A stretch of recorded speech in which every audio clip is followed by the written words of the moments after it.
Qué bueno que mantienen la sintonía en Uno más Uno, porque ahora uno de mis segmentos favoritos, y sé que el de ustedes también, el segmento de economía con Antonio Siriaco, que es el decano de la Facultad de Ciencias Económicas y Sociales de la UAS. Siriaco, bienvenido a tu casa. Bueno, aquí estamos como cada martes a hablar un poco de economía, viendo que hay situaciones como que están cediendo. Precio de la varilla. En el caso, por ejemplo, de muchos componentes y insumos importantes en sectores que son dinámicos tradicionalmente en la economía, como es el caso que tú has mencionado de la construcción. Y eso siempre hemos insistido, que en la medida en que la situación a nivel internacional que provocó esencialmente esos efectos, en la medida que eso se va tranquilizando, o por lo menos hay una situación aparente en el conflicto Rusia-Ucrania, yo siempre hago mucho énfasis en eso, porque todo parece indicar que hay como un compás de espera por parte de Rusia. Hay avances, por ejemplo, en el caso de Ucrania. Sin embargo, hay que ver lo siguiente, cuál es la estrategia de Rusia, porque viene el invierno. Y eso es un elemento ahí que posiblemente... Y el invierno es invierno. Es invierno. Por allá, y se puede agravar, ojo. Pero sin embargo, esa situación hasta ahora se ha tranquilizado. Y eso ha tenido repercusiones en importantes cadenas de suministro.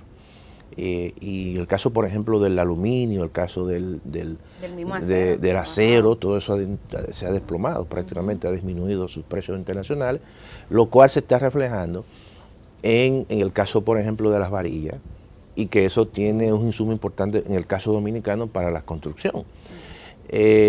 Hay que ver también con los alimentos, y ha habido un proceso lentamente donde los niveles de inflación general han venido cediendo. Generalmente los precios tardan para disminuir. Un momentito, aquí, pero Europa... En Europa, no hay freno, por el tema de la alta dependencia del gas, de los combustibles, sí, y de los alimentos, es una situación, pero en el caso de los combustibles es muy extremo el caso de Europa. Entonces ahí también hay un tema que tiene que ver, que se aproxima posiblemente un clima bastante fuerte para Europa, entonces no tienen un suministro. No, pero es que están también a las puertas de una recesión económica cuyas dimensiones no se saben. Bueno, Alemania, por ejemplo. No, Alemania ya ayer dijo más o menos cuáles son sus proyecciones para el próximo año. En Alemania se está viviendo lo que nunca han vivido los alemanes, incluso mucho antes o posteriormente después de la Segunda Guerra Mundial. Una cantidad de escasez de agua, sí, escasez de combustible, corte de energía. Y todo eso entonces es un país que tradicionalmente era excedentario, pero ahora Europa prácticamente se ha igualado, muchos problemas, y claramente allí, como tú has dicho, los niveles de precios todavía son altos porque el tema de los combustibles tiene una altísima incidencia en la estructura de los costos de producción. De manera que... ¿Y en Estados Unidos ya? En Estados Unidos, déjame decirte lo siguiente, Estados Unidos tiene esa... generalmente los conflictos son muy lejanos de Estados Unidos, eso es un elemento que ellos hasta ahora han gozado de esa... Los conflictos bélicos. Bélicos. Y entonces ellos es un país que tiene cierta soberanía energética. Todo lo contrario, Estados Unidos... Está exportando. Gas y petróleo.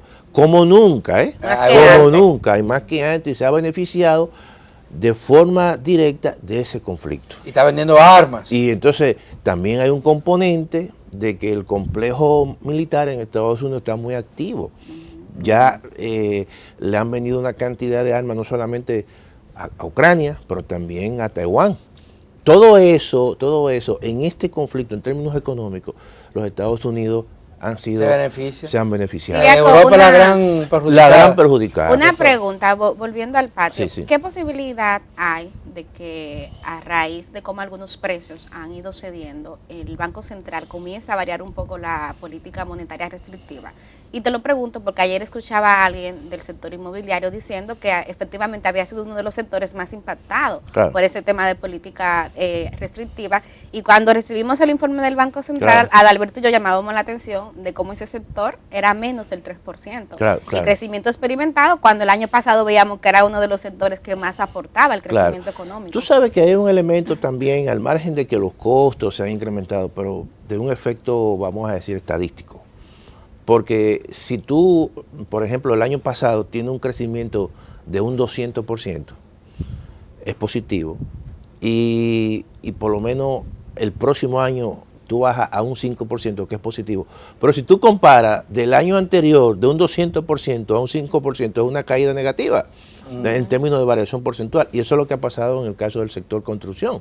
Al margen también de que los costos se han incrementado, pero hay un efecto de carácter de medición, vamos a decir, de estadístico, donde en periodo que tuvo un crecimiento altísimo, luego entonces se estabiliza un crecimiento más o menos, y cuando tú estableces la variación porcentual, el cambio que hay, te va a dar una caída. Eso va a pasar con el caso del sector turismo. El sector turismo está creciendo a unas tasas de un 35, entre 39 y 35%. Cuando tradicionalmente, cuando se estabilice, que comienza a tener tasas de crecimiento normales, no pasa de 10. Entonces tú vas a encontrar, si compara un periodo de alto crecimiento con uno de estabilización, hay como una ralentización, una caída con respecto al periodo que tú lo comparas. Y eso es un efecto de carácter estadístico.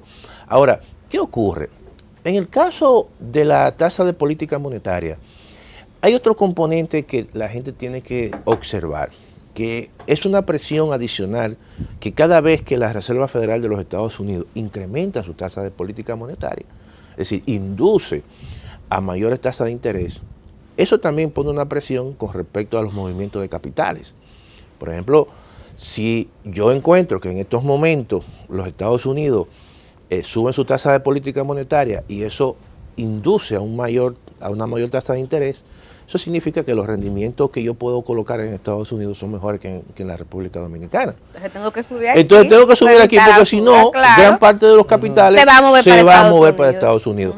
Y eso es una presión que por eso es que el mundo de hoy es un mundo como tan plano, vamos a decir, tan global, donde de una forma u otra las dependencias que nosotros generamos con países claramente más fuertes que la República Dominicana, cualquier situación que ellos allí hagan o ocurra, eso tiene repercusiones. Por lo tanto, hasta que en Estados Unidos la Reserva Federal no estabilice su situación, eso claramente que va a seguir presionando al Banco Central. Y la esperanza de que los consumidores, la gente que está o que tiene plan de construir, de comprar, o los que ya estaban embarcados, pues yo le hacía a Alberto la historia ayer de gente que estaba como paralizada con los precios. No, yo creo que esas personas tienen que esperar un poquito más, que otros precios que inciden allí se estabilicen, como el precio del cemento y otro tipo.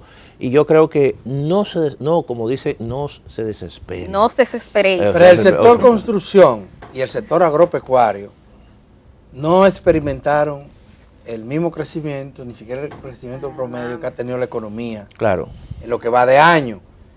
Y parece que no hay indicadores de que eso vaya a cambiar significativamente en lo que resta de ¿verdad? No, tú sabes que el sector agropecuario, el tema internacional y de los costos incide mucho. Y verdaderamente los precios de los insumos que inciden en el sector agropecuario, fertilizantes, eso no se ha desplomado. Entonces hay que ver eso. Hay que esperar. Sí, hay que esperar. Señoras y señores, aquí sí ya no podemos esperar más porque se acabó el tiempo. Y la seña anda por doquier para que nos vayamos. Gracias por su compañía. Y será hasta el próximo martes. Pero mañana nosotros estaremos aquí con otro programa con ustedes.